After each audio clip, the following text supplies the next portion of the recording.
here today. It's a real pleasure to welcome you here on behalf of President Trump. And I think I speak for all of us when I say how blessed we are to have a leader like President Trump who doesn't back down, and you never have to wonder about what he's thinking. You know, as we gather this Constitution Day to reflect on our shared heritage, I'm reminded of a speech that Abraham Lincoln gave when he was a young man back in 1838 while reflecting on some of the same mob violence that we're seeing today. And he said, quote, "All the armies of Europe, Asia, and Africa combined, with all the treasure of the earth in their military chest, with a Bonaparte for a commander, could not by force take a drink from the Ohio or make a trek on the Blue Ridge in a trial of 1,000 years." The biggest danger we face, the young Lincoln went on to say, would not come from abroad.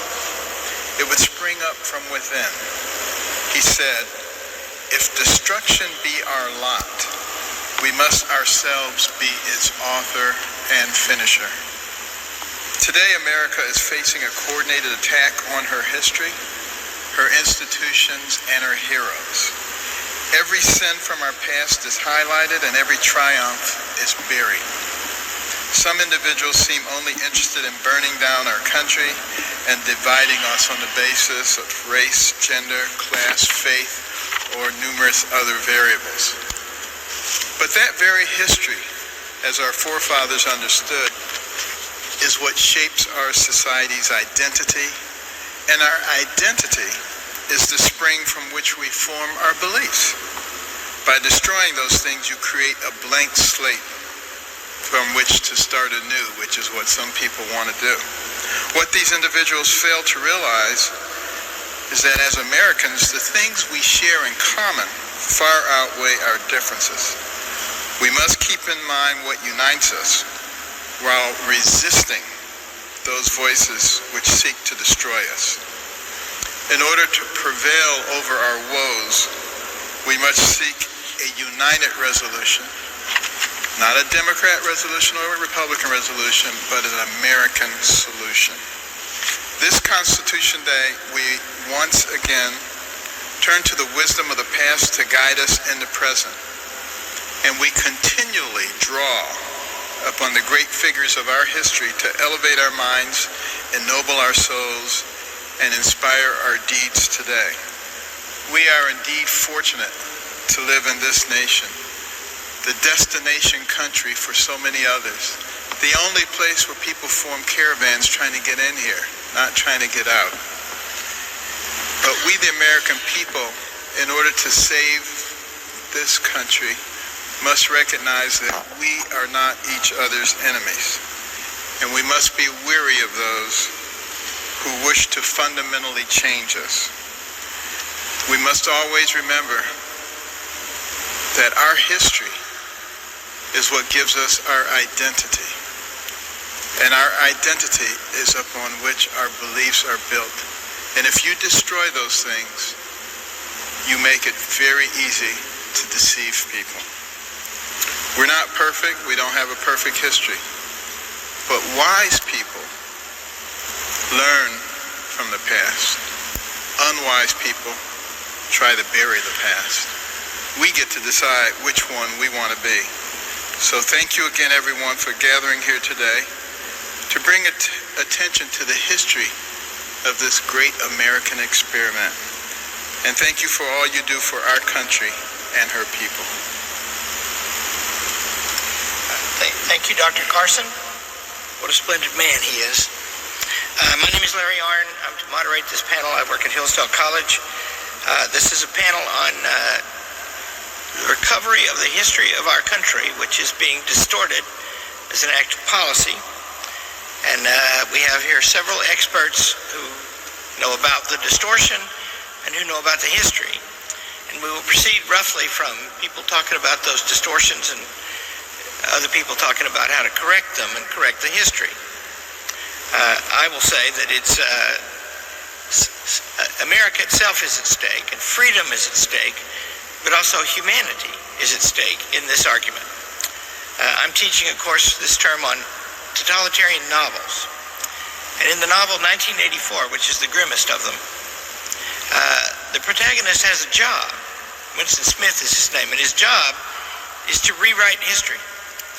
Every time the party changes its account of something, anything, contemporary or old, every written reference to it, and every book, and every article, and every encyclopedia, and every publication is corrected, and the old version is burned, and the whole thing is reprinted anew. And there must be an enormous effort. It's the main work of the regime of 1984. So he doesn't fully understand why they do that. But he learns in the end, in one of the most remarkable scenes in literature, where he has a dialogue with his torturer, O'Brien, while he's being tortured, about what he has to believe. He says, the slogan of the party, he who controls the present controls the past, and he who controls the past controls the future. The specific thing he has to believe is there's no reality.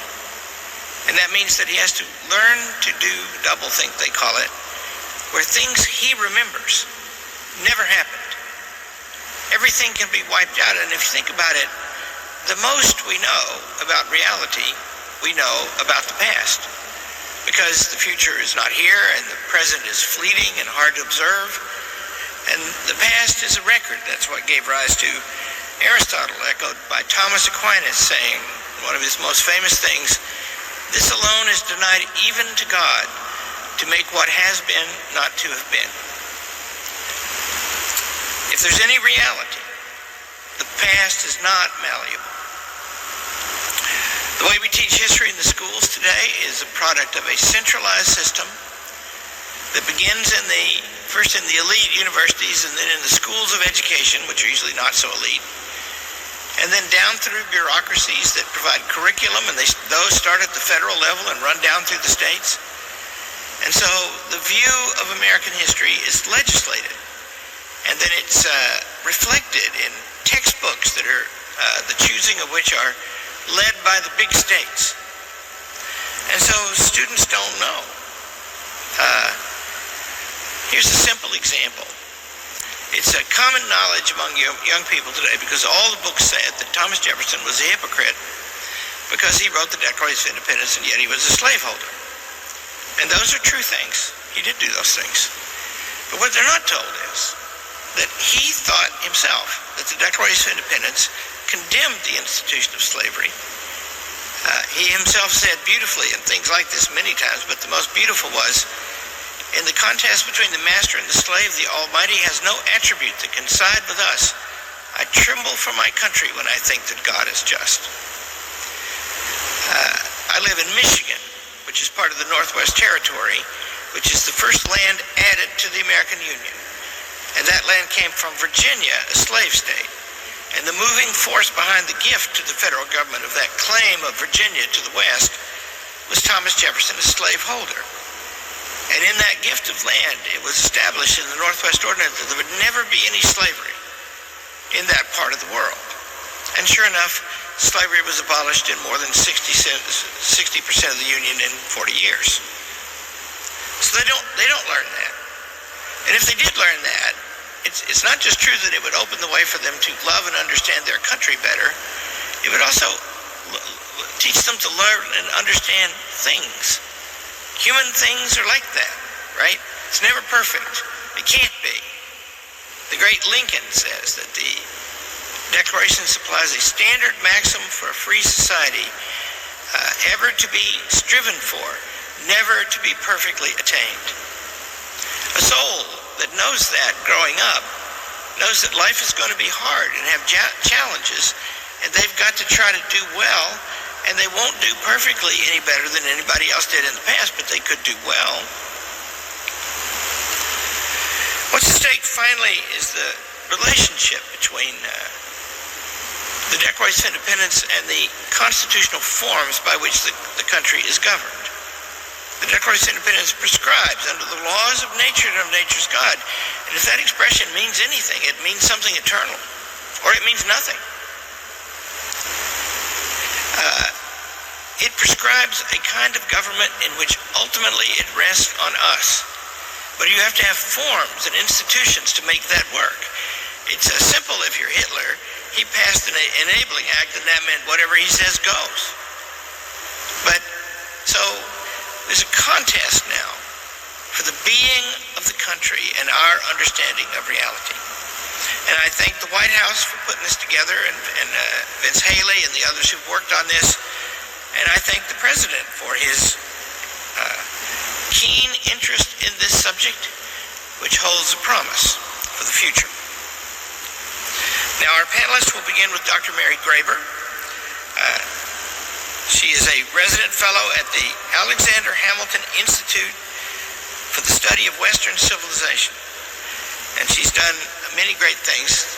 She's written a dynamite book. I haven't read the book yet, but she's telling me about it this morning, and I've heard of it many times, called Debunking Howard Zinn, Exposing the Fake History That Turned a Generation Against America. Mary, where are you, Mary? There you are. Thank you. Can everybody hear me? Okay, great. Since 1980, when it was first published, Howard Zinn's A People's History of the United States has been spreading the idea that the United States is irredeemably corrupt. This book is fake history, based on falsified evidence, misquotations with critical words left out, and plagiarized, disreputable sources. Yet, a record-breaking 3 million copies have been sold. Over 100,000 educators have signed up at the Zinn Education Project, and over 300,000 follow it on social media. It is widely used in advanced placement U.S. history high school classes and in teacher education programs. It is quoted in school books. In Portland, Oregon, and surrounding areas, for several years now, a young people's history has been used in all 8th grade classrooms. Zinn claims other historians have not told the truth about the atrocities committed by Columbus on down. People reading it cry and get angry, sometimes taking to the streets. The Zinn book was the most popular book for Occupy Wall Street protesters. Awards are given to organizers of Marxist groups in Zinn's name, and the Antifa member who tried to blow up an ICE detention facility left behind a manifesto saying, "Read Howard Zinn, A People's History of the United States." This is not to say that every protester out there knocking down statues, burning buildings, or attacking police has been directly inspired by Zinn. But after 40 years of continuous publication, I think it's safe to say that Zinn's book has had some influence. Zinn's book is full of the ideas that are inspiring riots this year, such as, quote, systemic racism, wealth inequality, and police brutality. First, Zinn writes, there is not a country in world history in which racism has been more important for so long a time as the United States. Zinn describes our founding in this way. Around 1776, certain important people in the English colonies found that by creating a nation, a symbol, a legal unity called the United States, they could take over land, profits, and political power from favorites of the British Empire. In the process, they could create a consensus of popular support for the rule of a new, privileged leadership, end of quote. Zinn writes that the American, quote, system of government is so corrupt, neither the Civil War nor the Civil Rights Movement did much for Black Americans. Peaceful protest, civil rights laws, and voting in Zinn's book do not work. Police brutality, Zinn claims, is, quote, normal and endlessly repeated in the history of the country, coming randomly but persistently out of a racism deep in the institutions, the mind of the country. Zinn writes that the system, a phrase appearing 168 times in the book, was working hard by the late 60s and early 70s to stop the political and economic advance of Black Americans. This, in a nutshell, is the idea of systemic racism, that racism is built into the very fabric of our system of American institutions, and that positive change in our society cannot be realized through traditional liberal democratic measures like lawmaking, voting, or even peaceable assembly. The logic follows. The American system must be overthrown. That is what we are seeing in Portland, Rochester, Minneapolis, and cities across the USA. Thank you. Thank you, Mary. Brilliant. Peter Wood is the president of the National Association of Scholars. He's an anthropologist, and he's former provost of the King's College. There are two formers from there here today. He was a tenured member of the anthropology department at Boston University. He is the author of many books, including Diversity, the Invention of a Concept, which won the Caldwell Award for Leadership in Higher Education from the John Locke Foundation. He's a super guy. Where are you, Peter? How are we sitting? Yeah. Go, Peter. Well, the radicalization that we see in the streets of American cities and the radicalization of American college students look like two separate things. The first involves protests that often escalate into vandalism, looting, burning, attacks on police, and murder. The second involves protests that focus on shutting down the free expression of ideas, though these sometimes also devolve into vandalism and personal violence. So street protests and campus protests outwardly differ. But behind that appearance lie three important connections. First is the people, the activists, who show up in both places. Second, the ideology that is crafted on campus and exported to the streets, particularly hatred of America and contempt for law. And third, the anger, that fiery emotion that is ignited on campus and intensified by the mob in the streets. When we put the street side elements together, activists trained as provocateurs, harboring a radical ideology, worked up into explosive anger, alienated from our cultural norms, and primed for lawlessness, we have the ingredients of a full-blown riot, of the sort that has wreaked a path of destruction from lower Manhattan to Kenosha to the federal courthouse in Portland. Many of these riots appear to be planned, organized, staffed, and scheduled, often on a nightly basis for weeks on end. These are not, or at least they are not generally, spontaneous uprisings, but staged events managed by well-trained experts. They are made to look like impulsive outbursts of passion, but they run according to a well-rehearsed script. Who writes that script? The answer is fairly evident. It is the campus activists, some faculty as well as students, who have spent years immersed in anti-liberal ideology, identitarian indignation, and the study of Maoist tactics. They've been taught that gaining power by any means necessary is the legitimate path to what they think of as social justice, and they are eager to put what they've learned into practice. Only a fairly small minority of college students are converted to this whole package of radicalization, but these truly radicalized students are the organized managerial staff of the riots. Often they travel city to city, bringing their battle-tested riot planning with them and tying in with the local networks of Antifa and BLM. How complicit are colleges in this? A handful of professors teach outrageous courses and tweet appalling messages, but colleges work hard to convey the impression that they keep their hands clean. People who believe that image, I'm afraid, are mistaken. My organization, the National Association of Scholars, has spent a decade documenting how higher education has become the incubator of radical alienation, from divisive student orientations through service learning that doubles as progressive indoctrination, and above all, the courses promoting doctrines such as critical race theory that depict objective standards as the masks worn by oppressors.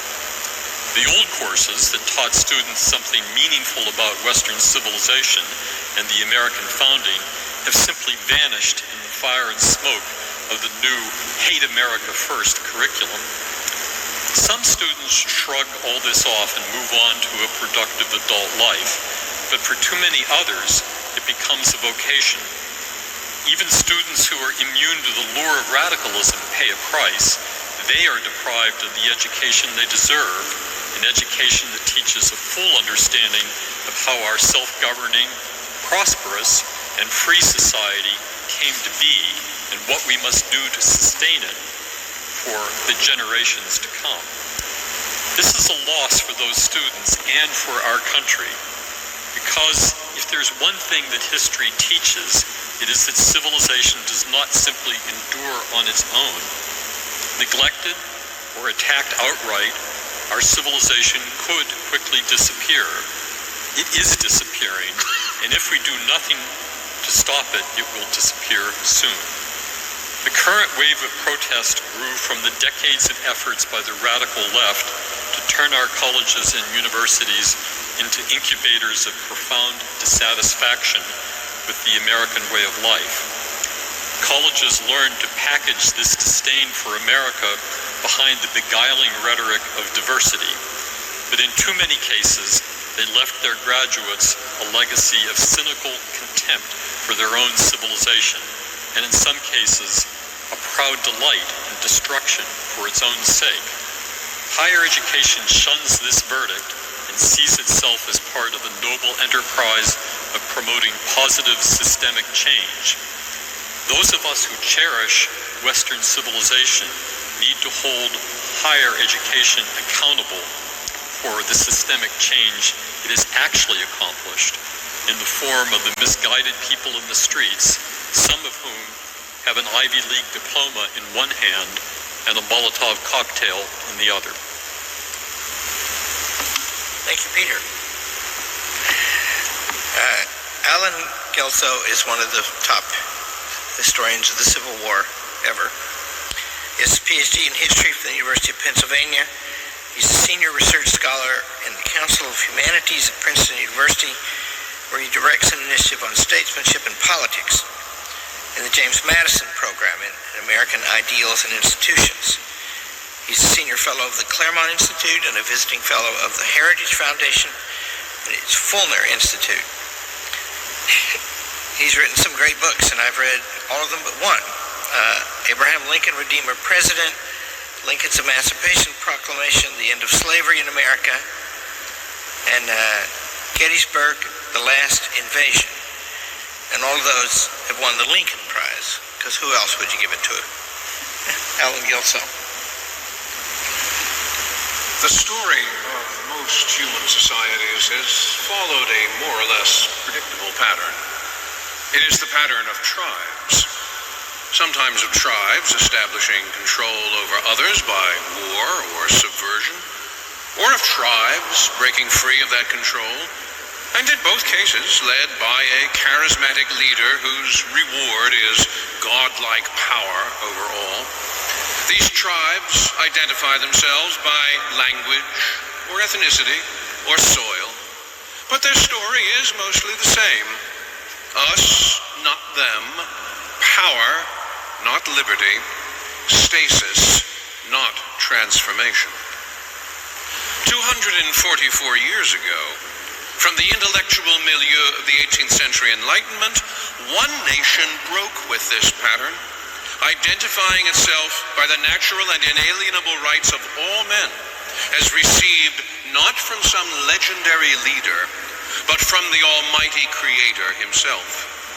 11 years later, this nation wrote a Republican instrument of government that turned all its attention to how those rights could best be secured. In a world of empires and monarchs and serfs, where men were born as an atom of dust and women as a straw in the wind, the American Republic would bid the atom of dust become a man, the straw in the wind a woman, and both were set free to make of themselves whatever they wished or dreamed or struggled to be. Yet this new republic has had its enemies. First, the monarchs, who were amused and then alarmed by it. Then the romantic ideologues who found replacements for the comforting embrace of tribe in the lethal embrace of race and class.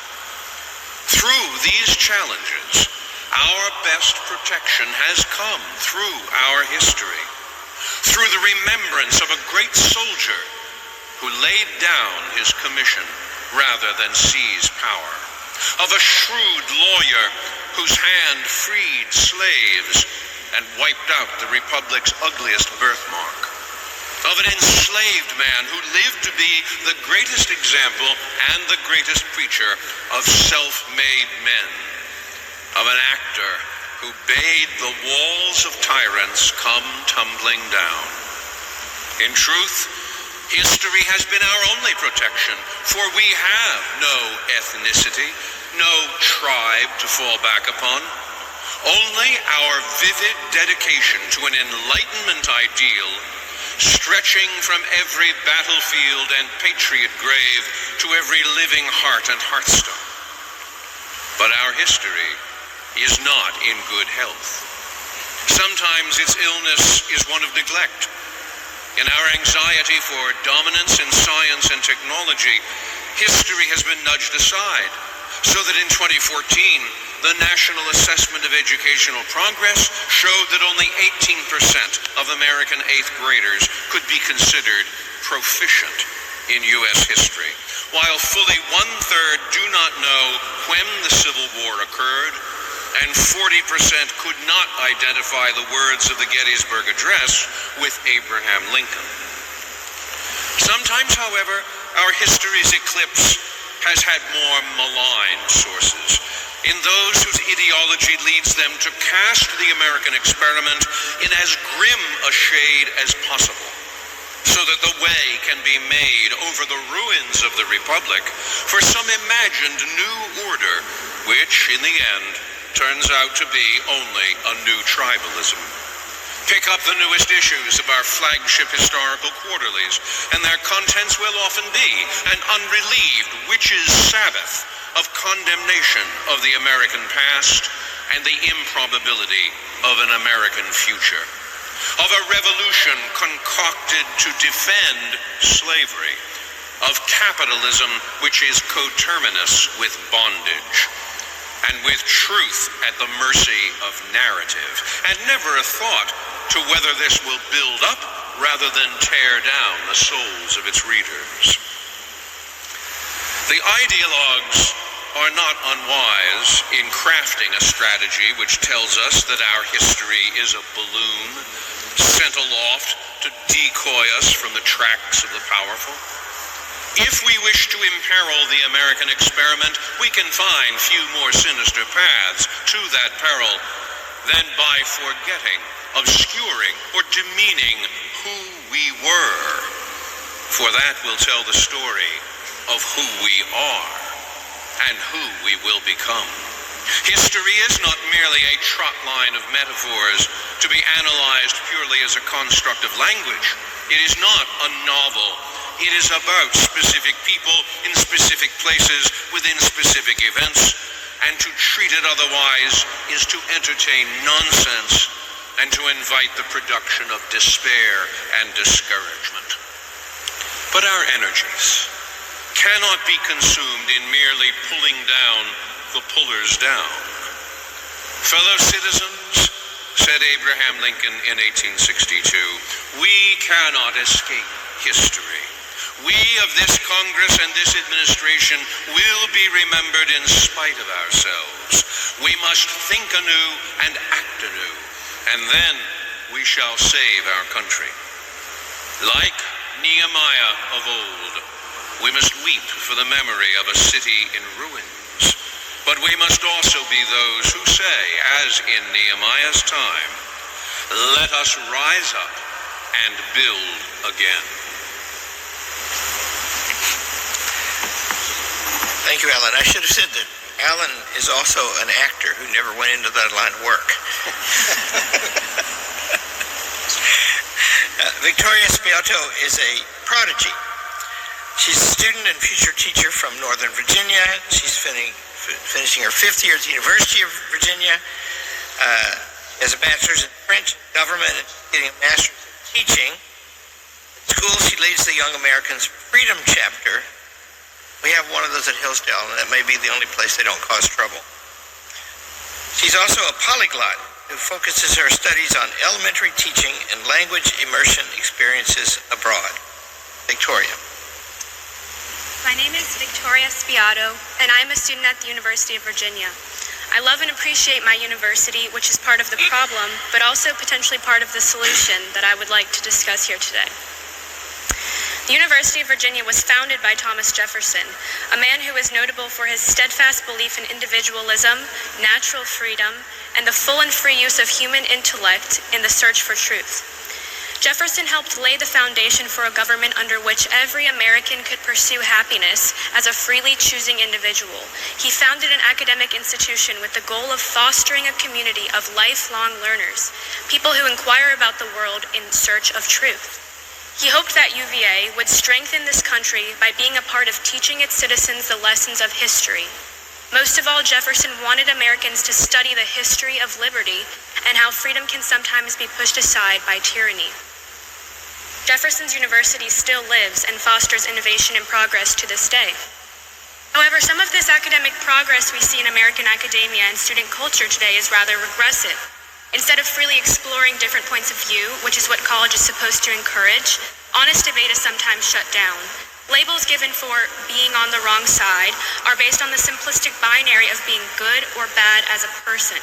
This is harmful because it shrinks the marketplace of ideas on campus, and it leaves little space for ideological nuance. In too many American universities today, administrators do not stand up to students who try to silence those with whom they disagree. In some courses, students rarely get a chance to even hear or consider the other side due to things like biased syllabi or agenda-driven professors. In a liberal education, all ideas should be studied, presented, and fairly debated.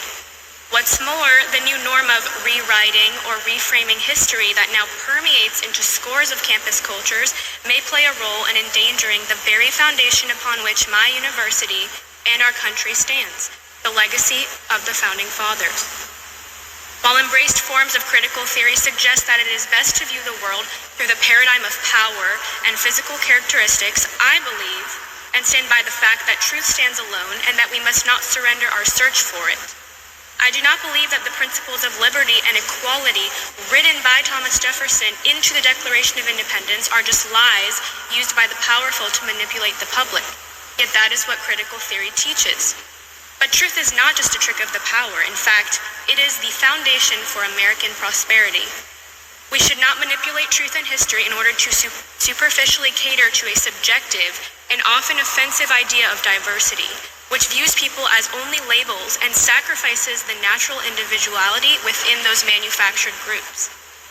As I've been studying and preparing to be a school teacher, I've encountered various ways in which critical theory wrongly finds its place within the field of teacher education.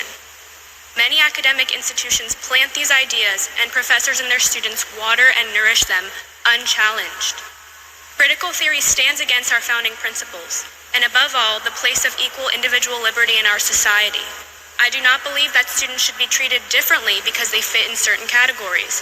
I believe that students are empowered through their inherent value as creations of God. Universities like to portray and define what it means to be culturally aware in divisive ways. This involves manipulating language and reframing reality into something sensational. However, I think cultural awareness is best found by respecting, honoring, and objectively analyzing history. It is not a question of rewriting the past in order to perfect people now. It is a question of learning from foundational thinkers like Jefferson in order to ensure that government arms like public education are built such that they do not infringe on the nature of the young human mind. Just as we all solemnly remembered 9/11 last week, we must not forget the past. By forgetting, truth gets lent to authors before it is handed to our students. The founding, even with its flaws and hypocrisies, was an incredible experiment. Valiant thinkers dared to craft a form of government that respected natural law like never before.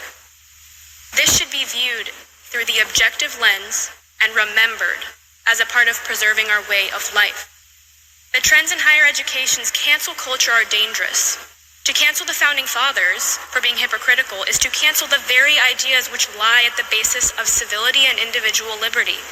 The effort to delegitimize the minds and the people which crafted our founding documents is the first step in delegitimizing those very documents and therefore the founding principles. Canceling our history is not justice. It is in fact allowing those of influence or power to redesign justice.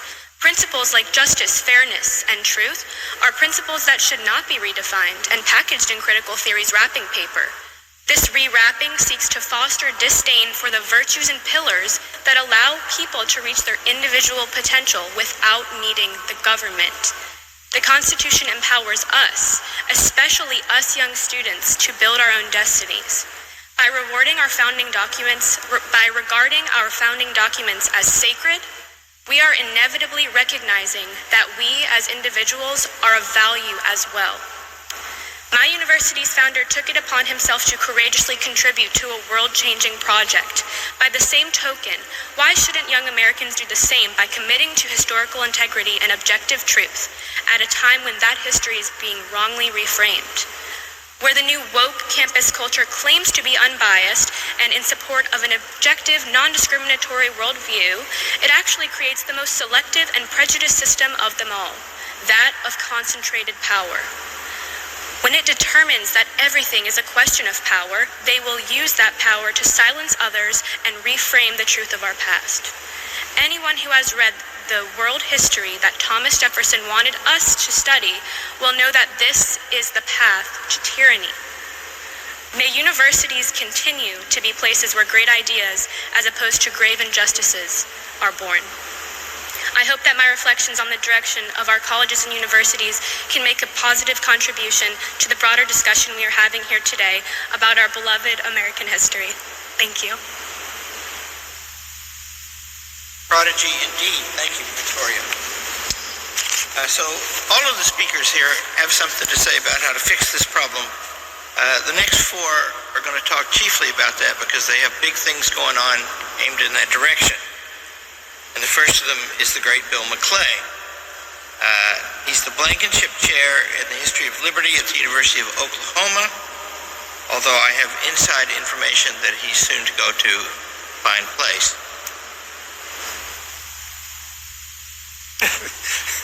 All signed up. He was appointed in 2000. That was pretty good, wasn't it? It was. It was all right. Yeah. Sounded a little like Jesus. Yeah. Yeah. He's not going to that finest place yet. Not yet. He's appointed in 2002 to the National Council on the Humanities, the Advisory Board for the National Endowment for the Humanities. He's served as a senior scholar at the Woodrow Wilson International Center for Scholars. And then the big thing. I have no friend who hasn't been intending to write a textbook of worth about the history of America, but I only have one who's done it. And it's recent, and it's great, and it's called Land of Hope, An Invitation to the Great American Story, Bill McClay. Thank you, Dr. Arnn, and good afternoon, everybody. It's wonderful to be here. I'm going to talk about Abraham Lincoln, amazingly, but what I want to do is tell a story about him that I think illustrates a point that we can then expatiate on a little bit. We all know that Lincoln was a voracious reader, and he had very little formal education, got most of his sense of the English language from reading Shakespeare and the soaring language of the King James Bible. He read, evidently, almost no history in his early days. The sole exception that we know of was Mason Weems's biography written in 1799 of George Washington. It's a book few would read today, and certainly not for its accuracy. It is the book from which we get the fable about George Washington chopping down the cherry tree and then being unable to lie about it. The mature Lincoln went on to develop a more informed and sophisticated understanding of history, but he never forgot the Weems history. Elements of it stuck in his mind and influenced his view of the American Revolution and the Civil War and reflected his fundamental values. We know this because in February of 1861, 40 years after he read Weems's book, Lincoln drew upon it in public. He was on his way from Illinois to Washington for the inauguration. It was a time of great tension in the country. Southern states were voting one by one to secede from the Union in response to Lincoln's election. He stopped off in Trenton, New Jersey, on his way to Washington. And in a speech to the New Jersey State Senate, a very short, wonderful speech, he recalled the effect of Weems's book on him as a young man. And he particularly remembered the Battle of Trenton.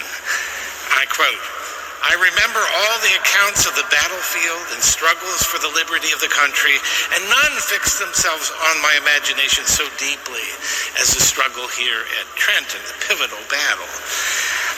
And I go on with Lincoln's language, which is much better than mine. "The crossing of the river, the contest with the Hessians, the great hardships endured at that time, all fixed themselves on my memory more than any single revolutionary event. I remember thinking then, boy even though I was, that there must have been something more than common that those men struggled for."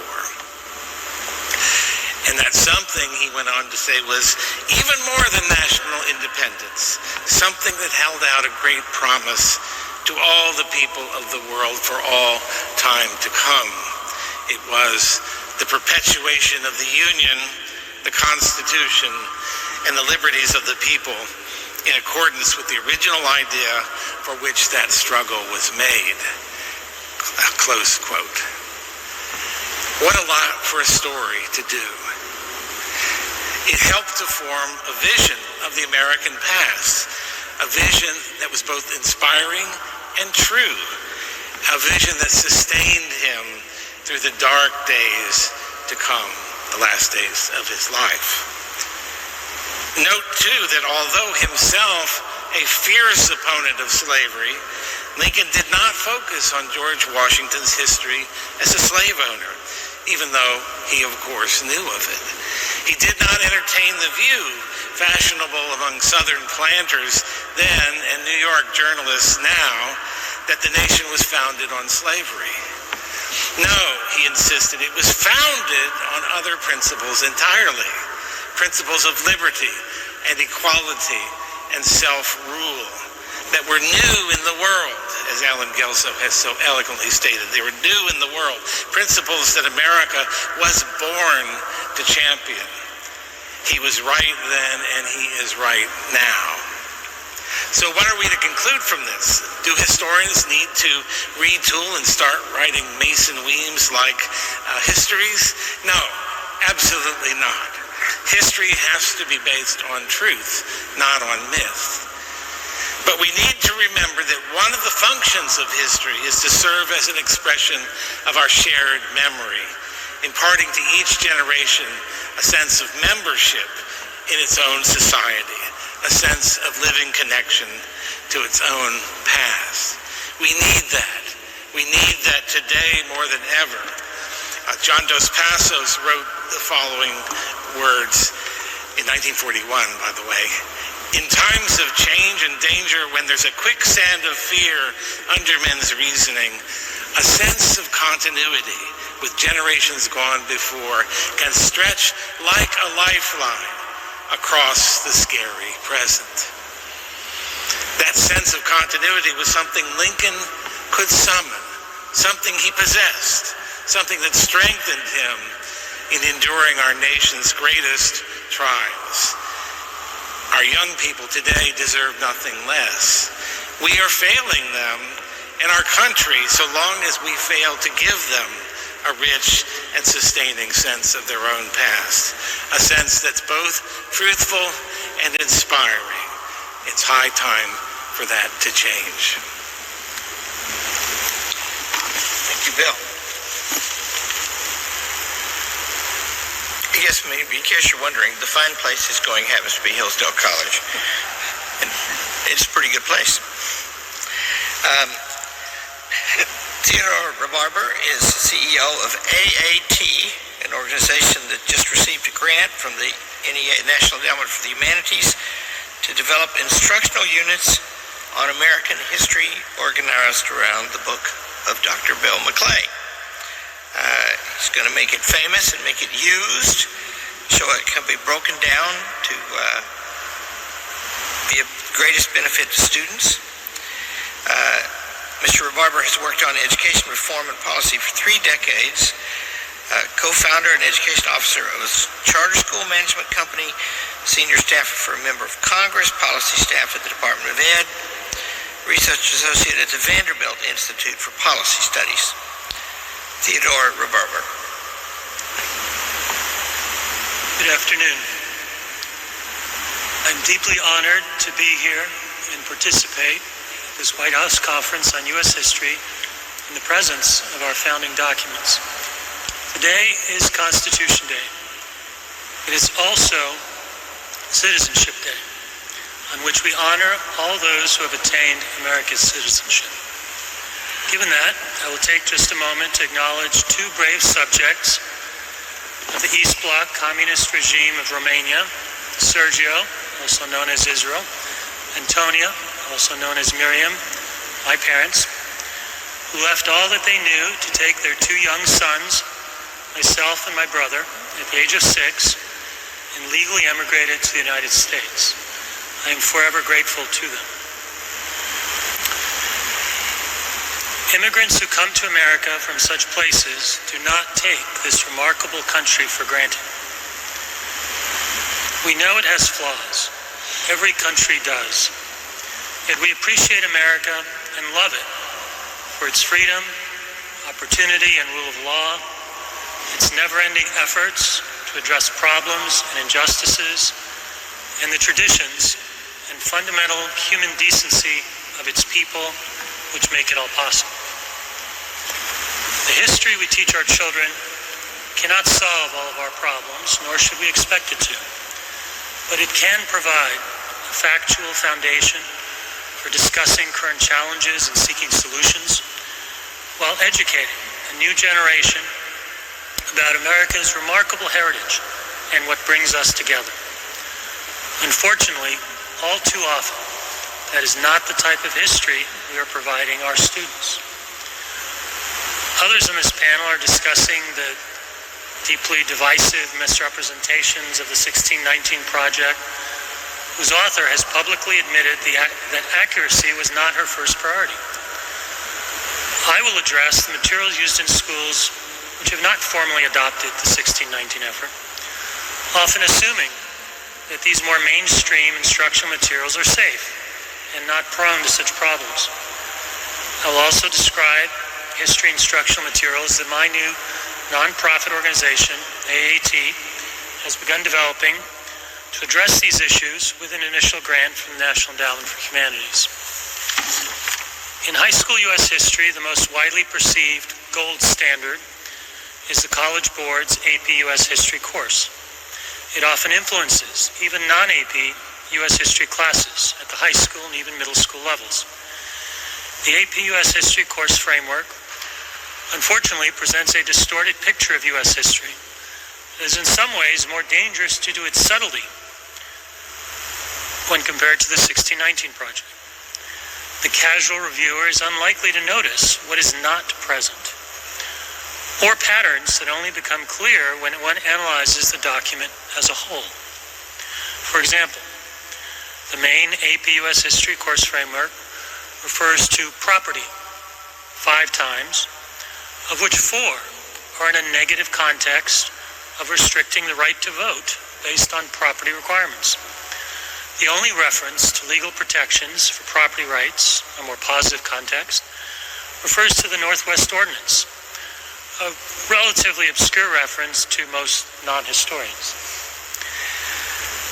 Nothing is included on constitutional protections for fundamental property rights, such as the prohibition on government taking a person's property without just compensation, or protections for inventions or other intellectual property.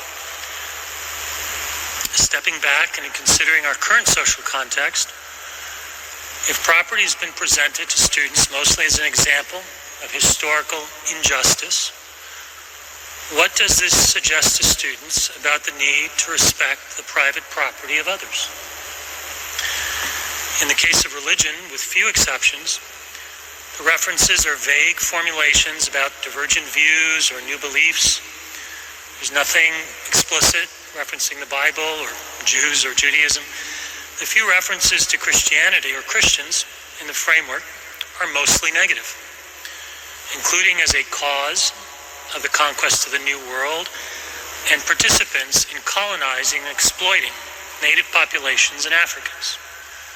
But no mention is made of Christianity's history as a driving motivation behind the abolition of slavery, nor about its motivation for charitable social activity or the civil rights movement. No mention is made of the common use of biblical quotations and beliefs in political pamphlets during the Revolutionary period. For example, Thomas Paine's Common Sense has an extended section discussing biblical sections on Judges and Samuel. The Constitutional Convention is framed through the lens or thematic focus of an event fostered by social and political groups. While that was certainly a critical element, it leaves out the impact of brilliant individual founders, great men who could sometimes rise above merely representing the interests of different factions. The only substantive historical developments of the Constitutional Convention identified as required course content are compromises over the representation of slave states in Congress and the role of the federal government in regulating slavery and the slave trade. Similarly, the entire topic of the Constitution itself is covered in half a page. The required course content is captured by a single sentence description of the historical developments represented by the Constitution. Quite a few other topics described in the course framework receive more extensive and specific coverage than the Constitution. AAT, my organization, a nonprofit, is committed to developing history instructional materials that are accurate, that tell the whole story. That includes America's faults, but it also includes its remarkable accomplishments. We have partnered with nationally recognized historian and fellow panel member, Bill McClay, who has authored an absolutely outstanding, readable, and overall positive U.S. history textbook, Land of Hope, that we believe is the best available. We will work with Bill, along with other excellent historians and educators we've identified, to develop instructional units that provide teachers with detailed instructional support, presentation materials, assignments, assessments, how to handle diverse student skill levels, and everything else they might need. The units will include a strong emphasis on students engaging with core original documents, including the Constitution and Declaration, to develop a basic mastery of these works. Students will learn to analyze, discuss, write short and longer historical analyses and papers. We believe that many parents, educators, and other interested citizens share our concern about the quality of history education and want something better. We appreciate that the NEH has provided us with a grant that allows us to begin this work, but the full effort will require citizens who agree that this is an enormous need, to work with us, to also visit our website and find out more about this initiative. And that website is aateducation.org. aateducation.org. Thank you. Thank you.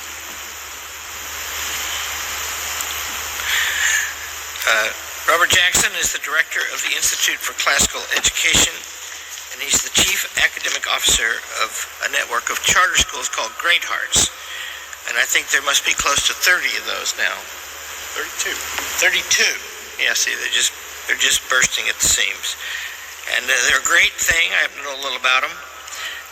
Before he did that, he was a professor of English and education at the King's College in New York. And he spent many years training future teachers in educational history and philosophy. He knows what he's doing. Dr. Robert Jackson. Thank you, Dr. Arnn. It is a pleasure to be here with you this afternoon on behalf of those 32 schools and more than 22,000 students.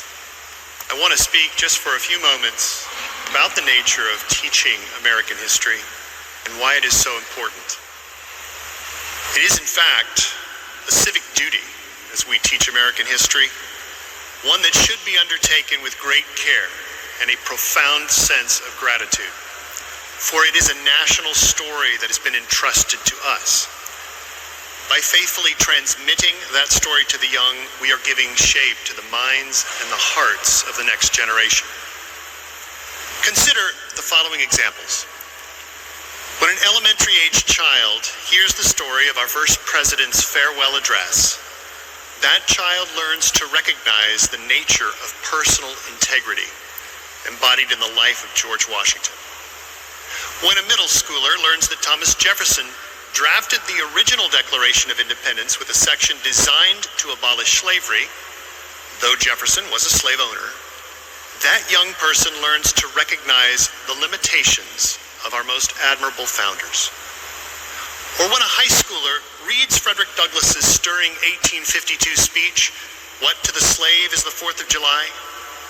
that teenager learns to recognize the former slave's appeal to divine justice, an argument that critiques existing human laws by holding them accountable to a higher law. In each case, teaching our history well prepares the next generation to understand our people's virtues and limitations, to interpret American ideals in relation to the institutions and the reality of human fallibility, and to distinguish arguments that can sustain our pursuit of a more perfect union. That is what makes American history such a vital subject. On this Constitution Day 2020, surrounded by original manuscripts here in the Rotunda, it is fitting for us to reflect on why we must teach American history wisely. It serves as a source of inspiration for all, but especially the young who deserve an opportunity to claim their constitutional birthright, a legacy enshrined in the Constitution and proclaimed in the Declaration, what Frederick Douglass called that glorious liberty document. It is the ongoing pursuit of liberty that makes American history such a hopeful subject. Yet for several decades, the teaching of American history has been weighed down with ideological baggage. From an academic world suffused with skepticism and devoted to debunking the errors of the past. This disconcerting trend in scholarship has also encouraged the popular press to depict history as a simplified morality tale, wherein contemporary categories are applied to historical events to expose the failings of our forebears. While the study of history does indeed provide opportunities to learn from the past and its errors, there is something deeper, more disturbing beneath this academic orientation, which prefers theory and ideology over the discovery of truth. The conscientious study of history offers us rich veins of truth to explore our common humanity. Are we not, after all, susceptible to the same weaknesses as those we read of in the history books? Certainly, we are prone to greed, anger, and pride, that which we see in our ancestors. But we are also capable of their generosity, patience, and humility. In the pages of a well-written history, like that of Wilfred Maclay's Land of Hope, we discover flesh and blood people struggling with real problems, dealing with their limitations, and striving to make something good out of it all. That is a better way to teach American history, for it begins with humility and continues with hard work. Carefully weighing the record, going straight to the sources, to understand how real people learn to live out their ideals. Amid the challenges, the quandaries, even the oppression of their times, if we wanted to learn from the annals of history, we must submit ourselves to the truth, whatever the cost, and search unfailingly for the good. Thankfully, we discover that we are not alone in the quest to produce a more just society. Surrounded by a cloud of witnesses from nearly 250 years, we are inspired by the ideals and the examples of those who've gone before us. And that is why we read the farewell of George Washington, to let grade schoolers hear the statement's final official words, that the free Constitution, which is the work of your hands, may be sacredly maintained. And we read Thomas Jefferson's original draft of the Declaration, letting those middle schoolers see for themselves that even the most enlightened minds may not fully perceive the moral demands of the truth. Then we read Frederick Douglass's 1852 speech, letting the high schoolers experience the rhetorical powers of a great man whose words have the piercing moral clarity of a prophet's. By teaching our nation's history with such equanimity, we provide the young with the tools of thought and expression to equip them for active citizenship. We teach them to accurately read the record for themselves. We teach them to interpret impartially the mixture of problems, purposes, and motives from the past. And we teach them to understand that our present moment is informed by and built upon the accomplishments of our predecessors. Like the Great Arts Academies, which I represent, K-12 classical schools across the country consider the teaching of history to be the backdrop for the entire liberal arts curriculum, a product of the collective wisdom of the ages. Poets, scientists, statesmen, and mathematicians joins historians in a great conversation that continues down to the present. By engaging with the prudent voices from our past, students come to more fully understand the human experience in all of its variety across time. Ultimately, the history we recount gives shape to the lives we lead. And for Americans, our nation's past provides the inspiration and the ideals to continue that quest for liberty, which is our constitutional birthright. Thank you. Thank you, Dr. Jackson. Our final speaker is Jordan Adams. After that, we'll have a few minutes for discussion. Jordan is a graduate of Hillsdale College, which means I think of him as being 18 years old. But he's grown into a man, and I feel old. He's the Associate Director of Instructional Resources at Hillsdale College and has served as a high school history teacher and director of the history program for our public charter school network at Hillsdale College. And he's a bright boy, though maybe not as smart as his wife. Jordan Adams. Good afternoon, and thank you for the opportunity to speak before you. My name is Jordan Adams. I have taught history and government to middle and high school students for several years, and now I work for Hillsdale College, training and advising history teachers in public schools that Hillsdale supports across the country. As part of my job, I have been privileged to observe history teachers at work in hundreds of classrooms. My own experience as a history teacher and my time observing and advising so many other history teachers has deepened my understanding of what makes for a great history curriculum and for great history instruction. What I have learned above all is that mediocre teaching is easy, but great teaching is one of the toughest jobs in America.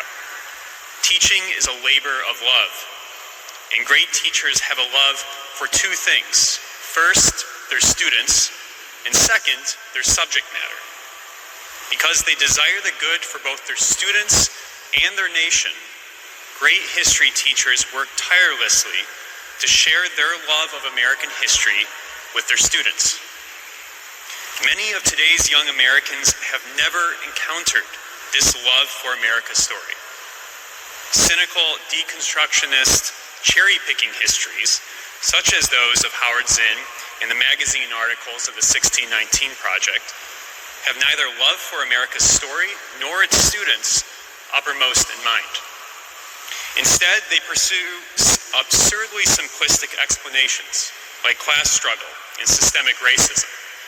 Such concepts blind them to the fuller truths of America's history, the richer realities of our past, and they use these simplistic theories as tools to tear down their country, manipulate their students, or both. Nor do these historians love their students in a way that truly serves them. They do not respect their students' independence as free thinkers who are capable of grappling with the complexity of historical reality and forming their own judgments about it. They do not respect the inherent human dignity of each student, just as they do not see the dignity and humanity, the mixture of good and bad that America's heroes and all great historical figures have possessed. Instead, they rob their students of their heritage, of their birthright, of their ability to understand accurately the origins of the world in which they live. In a sense, these skeptical historians rob students of their inheritance. They rob them of heroes to honor and be inspired by, from whose mistakes they might learn. They deprive their students of the joy of learning in a dynamic, honest, and imaginatively rich classroom. They rob their students of profound opportunities to learn from previous generations the path to maturity and happiness. Nearly 2 years ago, I came across a review copy of Bill McClay's Land of Hope. Taking it in after having read parts of dozens of other histories was like hearing an instrument suddenly come into tune. What I found in Land of Hope was the same thing I had seen transform students' lives in successful history classes: a love of country and of the students themselves. Land of Hope strikes a chord, and that chord blends the complex truths of America's history with the most inspiring way of teaching. To begin with, Land of Hope tells a story, which is the etymology of the word history. While most textbooks strike readers as tiresome encyclopedias that drain the drama out of history, McClay's work conveys an actual story. Land of Hope is something like a compelling personal biography of an entire nation. It captures students' imaginations and transports them to another time and place. McClay respects the dignity of the student. He does not pander, withhold, skew, or otherwise seek to manipulate the student's understanding. Instead, he presents a truthful story in its fullness and intricacies, then asks his readers to reflect on it. He feeds the students' hunger for knowledge with full lives of real people. He doesn't grab attention solely with scandal and outrage as Zinn or 1619 might do.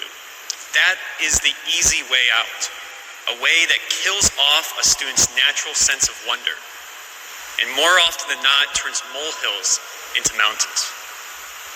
Finally, Dr. McClay conveys respect for those who came before us, those who shaped the world into which we and our students have been born.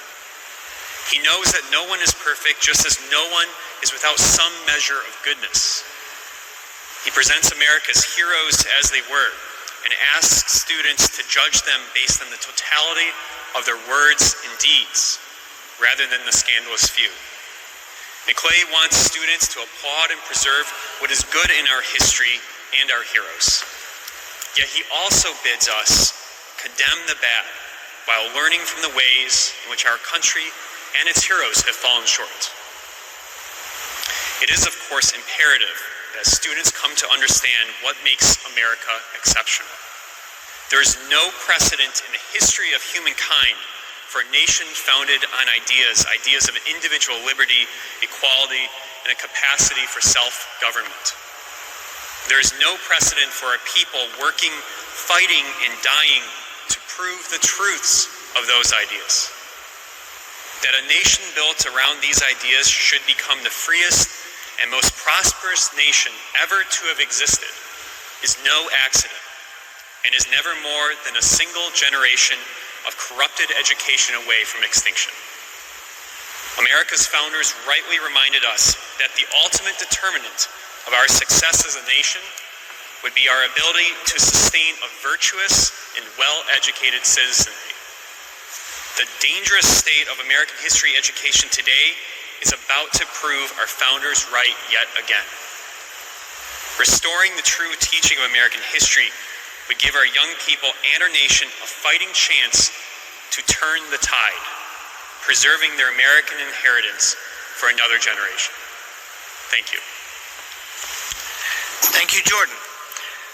So we have about 20 minutes for some discussion. We have a hard stop because some important person is going to come here next.